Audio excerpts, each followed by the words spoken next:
Ang talagang tatama sa bituka natin lahat, sa sikmura natin, ay yung kalusugan.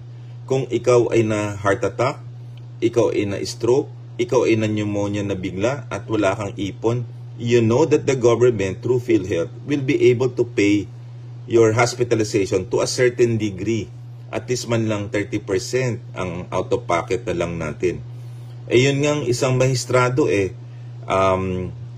during the oral arguments 7 million ang kanyang expenditure, let's say for esophageal cancer, ang binayaran lang niya ay 50,000.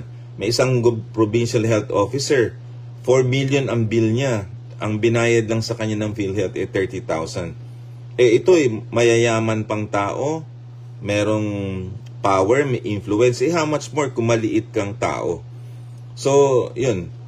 So, sa mga nakikinig ngayon, ayan, mga kaibigan natin, nakikita ko kayo, sana i-like and share nyo ito upang sa ganon, maipaunawan natin sa Pangulo, sa mga mahistrado, yung pangangailangan natin at ang desisyon ng Korte Suprema. Alam nyo, bumilib ako sa mga mahistrado kasi sila mismo ang nag-research At hinihintay natin en banc yung decision nila kasi I think it is a landmark